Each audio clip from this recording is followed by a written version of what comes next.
안녕하세요. 제3장 가족생활 주기의 세 번째 시간인 새로운 동향의 가족에 대해서 강의를 시작하도록 하겠습니다. 카트와 맥골 드릭은 앞에서 언급한 가족생활 주기의 기본적인 단계 구별에 덧붙여서 생활주기 이론에 현대사회의 새로운 동향을 포함한 현대적 과제를 포함하였습니다. 이혼에 동반된 가족생활 주기의 혼란과 그 전후에 일어나는 가족 과정이나 재혼에 의한 새로운 가족 형성의 문제를 예외적인 현상으로서가 아니고 기본적인 가족 과정으로 보아야 한다고 주장하였습니다. 앞에서 한번 설명한 적이 있었습니다. 그리고 이 같은 주장은 이혼율이 50%를 넘는 미국 사회의 현황을 가족생활 주기 이론에 반영한 것인데, 이혼율이 급격히 증가한 최근 우리나라의 경우도 이 같은 새로운 가족 형태에 관심을 가지게 되었습니다. 따라서 이혼을 진지하게 생각해 보는 시점에서는 이혼이 성립된 시점 사이에 가족은 혼재된 감정을 느끼게 되는데, 다음의 어떤 전환점에서 정서적 스트레스가 정점에 이르게 됩니다.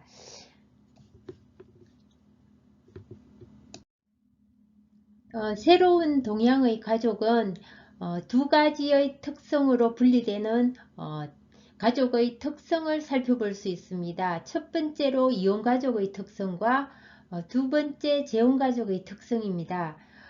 부부의 별거나 이혼, 또 한부모 가족, 재혼가족이라는 가족 구조의 방법이 종래의 어떤 가족 구조에 비해서 다양화되고, 또 동반된 가족생활 주기의 새로운 접근 방법이 현 상담 분야에서는 중요한 과제로 되어 있습니다. 가족 체계의 어떤 분열과 재구성에 동반되어서 나타나는 필연적인 정서 과정과 그때 달성해야만 하는 과제들을 제시하고 있는데, 이혼을 진지하게 생각해 보는 시점이라고 조금 전에 말씀드렸던 그 부분에 대해서 다시 한번 되짚어 보겠습니다. 이혼가족의 특성에는 별거 또는 이혼을 결정한 시점, 그것이 중요하고요. 또 이혼 결정을 가족과 친구에게 알리게 되는 시점, 그리고 세 번째, 재산과 자녀 양육, 또 방문권에 대해 논의가 되는 시점입니다. 합의 이혼 시에는 자녀의 면접 교섭권이나 또한 그 날짜라든가 그 요일, 시간, 이런 것들이 구체적으로 법원에 제출해야 됩니다. 그리고 재산에 있어서도 이혼을 하게 된 유책 사유가 누구에게 있는지에 대해서 구분하여 이혼 위자료 같은 그 나누는 그 청구권, 이런 것들도 거기에 해당되고, 그리고 자녀가 누가 양육하는지, 그리고 친권은 누가 갖게 되는지, 이런 것들도 사실은 이혼에 있어서 여러 가지 법적인 부분과 함께 정서적인 부분이 또 함께 이렇게 과제로 안게 되어서 이중의 어떤 부담이 되고 있습니다. 자, 그러면 여기에서 이혼가족의 특성에 대해서 살펴보도록 하겠습니다. 자, 아름다운 그림이 보이죠? 가족들이 굉장히 행복해하고 있어요. 우리가 희망하는 가족의 모습입니다. 나는 이 4개의 사진 안에서 어떤 가족의 모습을 하고 있는지 한번 통찰해 보는 시간입니다. 새로운 동향의 가족에서 이혼가족의 특성에서 살펴보면 감정적으로 균일된 부모와 함께 생활하는 것보다 한 부모라도 평온한 상태에서 생활하는 것이 자녀에게 바람직하다는 생각에서 이혼을 선택하는 부모가 늘고 있습니다. 부모의 이혼으로 자녀들이 입는 정신적 타격은 피할 수가 없습니다. 상담사는 이혼이 자녀에게 줄 어떤 충격을 고려해 보면 이혼에 대한 부모의 반응이나 이혼까지의 에피소드 그리고 그 이후의 결과라는 전체 맥락 속에서 살펴보는 것이 바람직합니다. 그리고 이혼하는 부부의 자녀는 일반 가정의 자녀와 비교해 볼 때 권위적인 인물에게 반사회적, 과잉 행동적, 다시 말해서 충동적이고 공격적인 그런 행동, 그리고 의존적인 행동, 그리고 불안을 많이 보이게 됩니다. 그리고 덜 순종적인 것으로 검사 결과에서 보고되고 있습니다. 따라서 이혼 가정의 청소년은 양부모 가정의 청소년에 비해서 가정에 대한 또 만족도가 낮고 또 우울이나 특성적인 불안 또 정서적인 어떤 그런 부분에서도 신체 정상이 신체화 정상으로 나타날 수도 있습니다. 그리고 사회적으로도 미성숙하거나 사고에 문제가 있을 수 있으며 주의가 집중하지 못하는 어떤 주의 집중 문제 또 비행 또 공격성 이런 것들이 굉장히 높게 나는 경향이 나타나고 있습니다. 이혼 후에는 첫 1년에서 2년 사이가 가장 스트레스와 혼란이 많은 시기이고 많은 사람이 이혼 직후보다 1년 후에 스트레스를 더 많이 경험한다고 얘기를 합니다. 그리고 우리 한국의 전통적인 가족생활 주기의 흐름을 방해하고 그 주기를 회복하는데 최소 2년 이상이 걸린다고 합니다. 이혼의 어떤 정서적인 문제를 충분히 해결하지 못한 가족은 수년 동안 정서적으로 공경에 처한 상태로 또 남아 있을 수도 있습니다. 별거나 어떤 이혼 과정에서 배우자는 결혼이 실패할 때 자녀의 방문이나 또 후견인 문제 또한 경제적 문제와 같이 자신들이 해야 할 부분을 잘 이렇게 타협을 해야 되는데 사실은 이 부분이 실제적으로 잘 이루어지기 굉장히 어렵습니다. 심지어 양육권에 대해서 생활비를 주겠다고 얘기를 한 사람도 법정에서 물론 얘기를 하고 그렇게 제출을 했다 하더라도 전혀 주지를 않고 그 부담을 그 엄마가 다 이렇게 감당을 해야 하는 경우를 상담을 진행하면서 저도 종종 본 적이 있습니다. 그리고 남편인 배우자가 그 비용을 청구할 수 없을 어떤 그런 실업자 아니면 뭐 어려운 어떤 그런 상황에 직면하게 되면 그 비용을 또 청구할 수가 없습니다. 이런 애로사항이 있어서 한부모 가족이라는 것이 상대적으로 우리가 예상했던 것보다 더 큰 어려움이 있습니다. 한부모 가족 구조 형태는 한쪽 부모가 아버지와 어머니의 역할을 모두 수행해야 하는 어떤 그런 어려움이 있습니다. 그래서 피로감과 고독감 또 자녀는 본의 아니게 성숙 수준 이상의 역할을 수행해야 한다는 역기능의 위험을 또 안고 있죠. 이처럼 자녀들이 포함될 때는 필연적으로 혼란을 이혼이라는 자체가 그런 어려움을 유발할 수밖에 없습니다. 아무래도 우리의 한국 사회에서 이혼자를 이제 신청 면접해 본 결과에 이혼을 긍정적이기보다는 부정적으로 많이 인식하고 있습니다. 도표에서도 설명하였듯이 이혼으로 인한 여러 가지 부정적인 일들이 굉장히 많습니다. 뭐 이혼을 한 당사자는 분노와 또 죄책감, 미움, 이런 정서적인 문제를 잘 극복해야 되는데 그것이 상처로 굉장히 오래 남아 있습니다. 그리고 생활을 함께 한 가족을 상실하는 것에 대한 상실감입니다.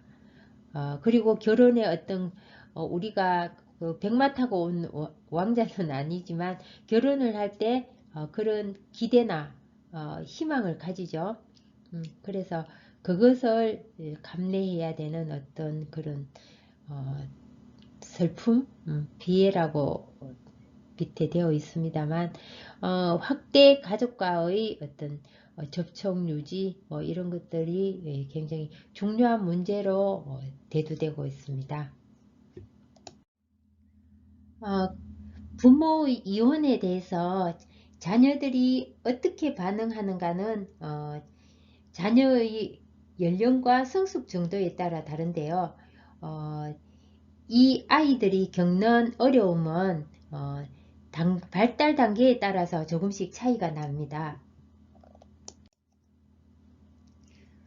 유아기나 초등학교 저학년의 자녀일 경우에는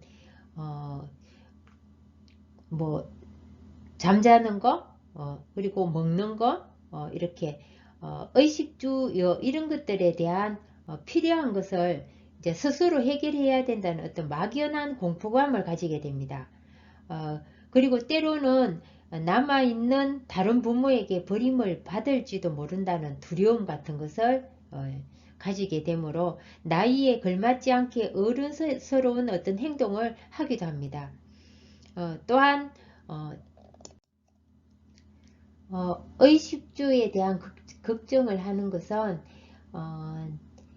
애정과 안정을 추구하는 어떤 아동 나름대로의 어떤 기분을 표현하는 것이기도 합니다. 이와는 다르게 연령이 조금 많은 자녀들은 슬픔이나 분노나 죄의식 등의 어떤 정서적 혼란으로 인해서 도벽이나 문제 행동을 일으키기도 합니다. 특히 부모가 이혼한 경우에는 사별과 다르게 가족 모두가 상실감을 공유할 수 없기 때문에 자신의 슬픈 감정을 자유롭게 표현할 수 없는 어려움이 있습니다. 따라서 자녀들은 그러한 어떤 감정들을 분노나 또 아니면 유아의 경우에는 수면장애, 식욕부진, 또 성장 지체 이렇게 해서 신체와 정상으로 나타나기도 하고, 또 초등학생 경우에는 두통이나 복통, 아이들이 배 아프다는 얘기를 많이 하죠. 그리고 성적이 급격히 떨어집니다. 10대의 어떤 자녀들은 정서적인 불안, 퇴행이나 비행으로 이어질 수 있습니다. 따라서 이혼을 결심한 부모들은 자녀의 발달 단계에 따라서 우리의 자녀에게 어떤 얘기를 해야 되며 또 이 아이가 어떻게 이런 것을 이해할 수 있는지에 대하여 부부가 서로가 의논을 하여서 아이에게 이렇게 이혼을 하는 것이 너희들 탓이 아니다 라는 것을 밝힐 필요가 있고, 그것을 아이들이 반복적으로 인지할 수 있도록 설명해 줘야 합니다.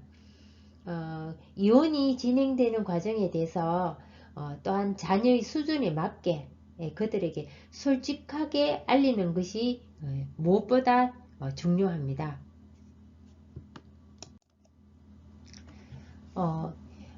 이혼은 기존 생활해왔던 단체 모임이나 사회 관계망 이런 것들이 축소되는 경향이 있고요.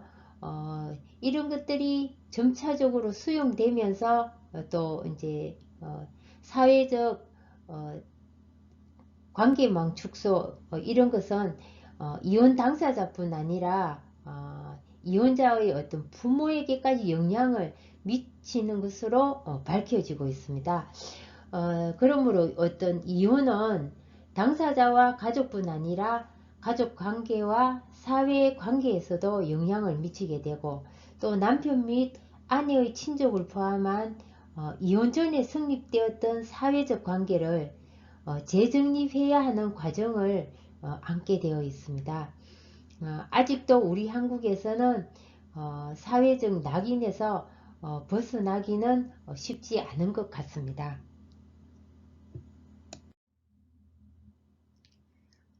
이혼가족은 이혼 단계의 각 전환점에서 정서적 긴장을 느끼고 또한 이혼 가정의 자녀들은 스트레스와 혼란을 느끼게 됩니다. 양상은 연령에 따라서 조금씩 차별이 됩니다. 그리고 배우자는 자녀들의 방문이나 후견인 문제, 그리고 경제적 문제 이런 것들을 타협해야 하며 이혼 후에는 사회 관계를 재구축하고 사회 관계망이 확대되든 축소되든 새롭게 재구축하고 또 재정립하는 문제가 과제로 남아 있습니다.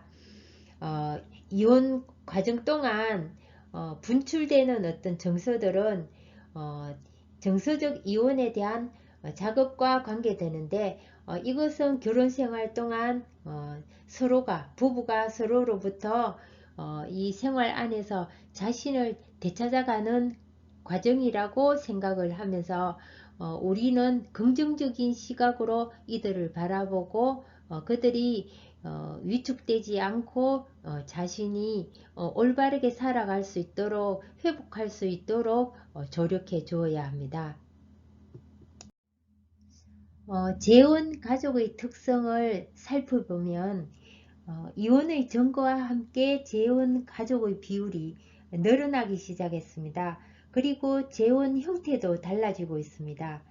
부부가 이전 가족에서 출생한 자신의 자녀들을 포함해서 가족을 형성하는 혼합 가정이 늘고 있는데요. 재혼 가족은 구조적인 특징이 있습니다. 그 특징을 살펴보면 생물학적 부모가 따로 있습니다. 그리고 현재의 가족 구조보다 선행하는 성인 한 명과 적어도 다른 한 명 간에 존재하는 가족관계가 있습니다. 그리고 하나 이상의 가족이 있는 아이가 한 명 이상 존재합니다.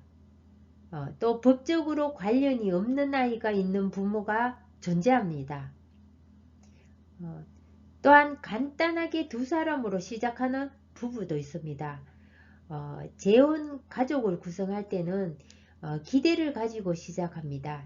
이전 결혼에서 불쾌한 기억을 가지고 있거나 전 배우자와의 마찰 등을 경험한 사람은 이번 가정 생활에 대해서는 다른 경험을 꿈꾸기도 합니다.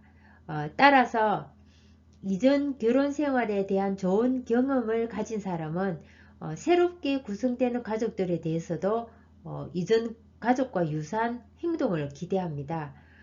기대가 어느 쪽이든 대부분의 현실은 다를 수밖에 없고 대부분의 사람들은 새로운 가족을 구성하면서 자신들을 재정립하려는 결혼 생활을 통해서 스트레스를 경험하게 됩니다.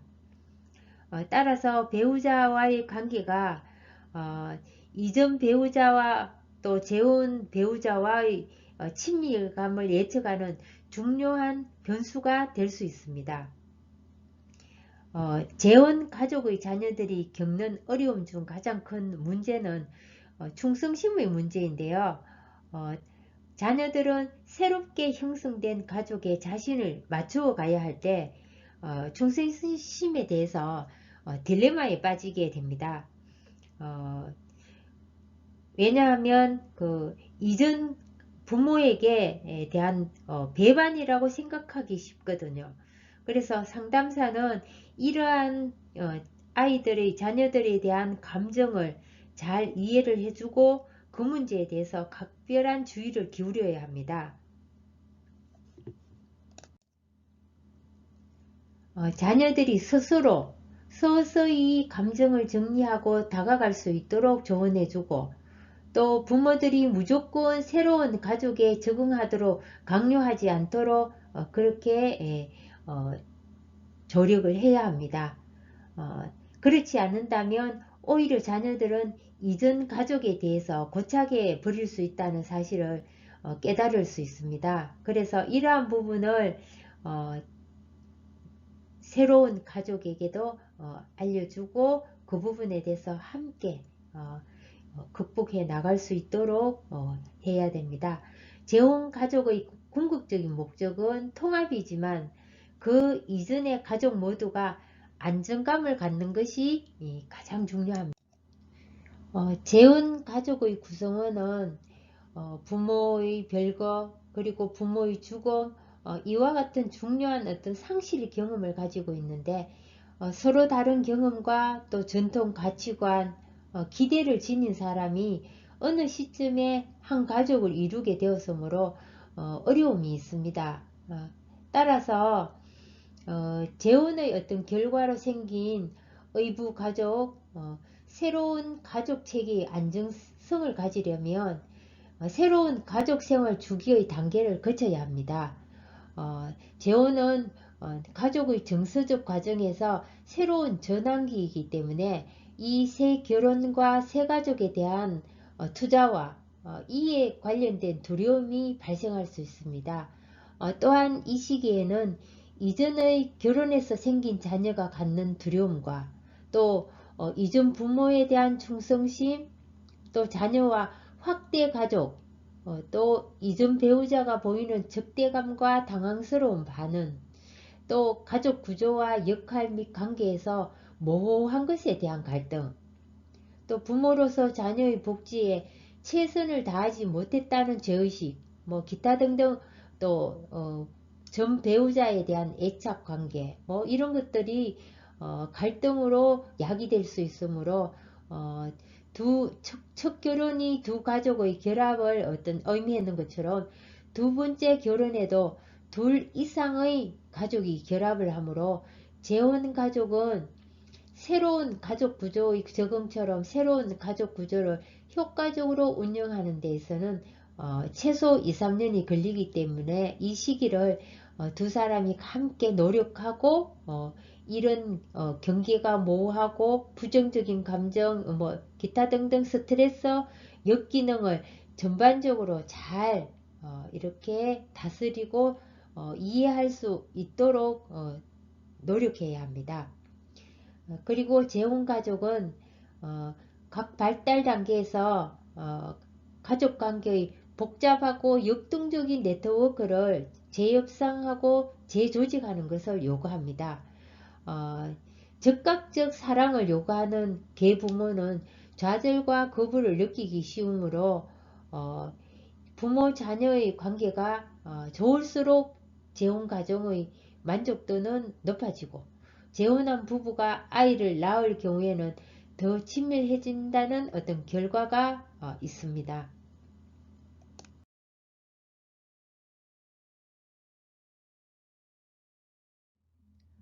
재혼 가족은 서로 다른 기대를 가지고 출발하는 새로운 가족이기 때문에 재혼 초기에는 많은 어려움에 부딪히는 것이 오히려 자연스러운 현상입니다.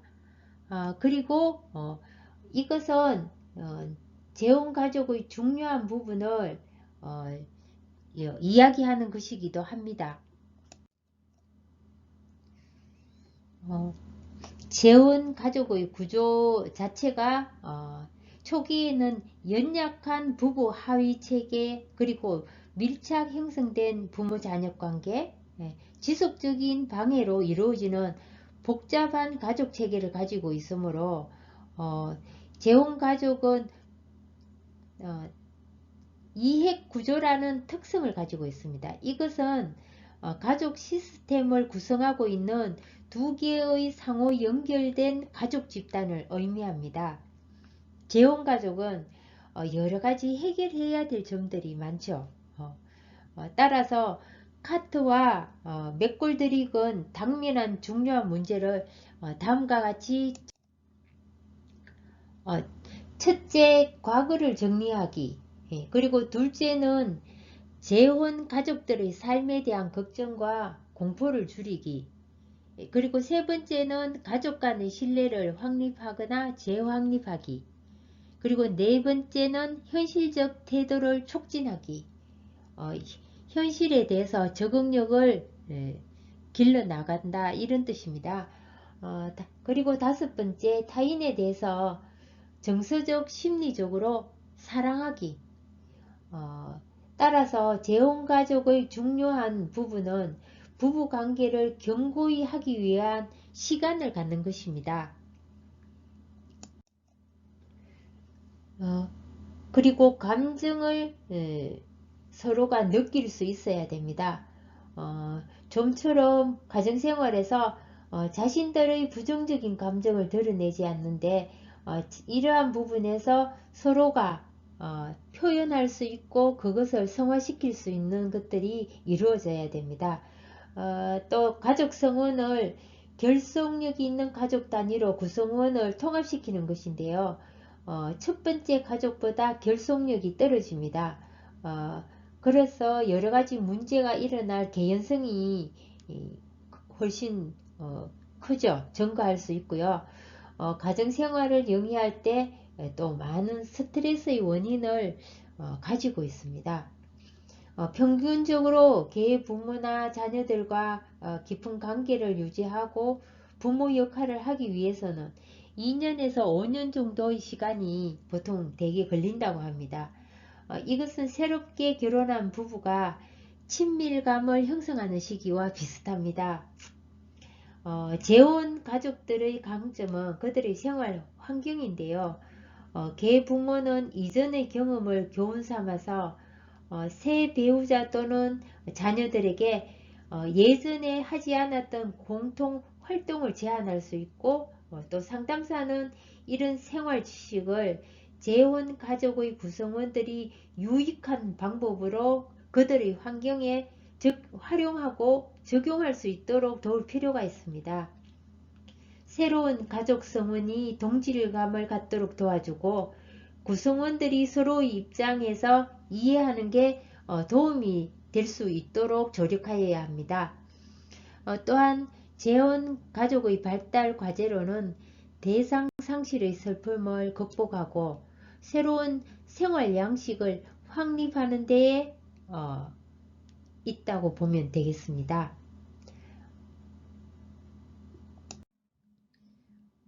우리 모두는 급변하는 사회 속에서 위기와 상실을 경험합니다.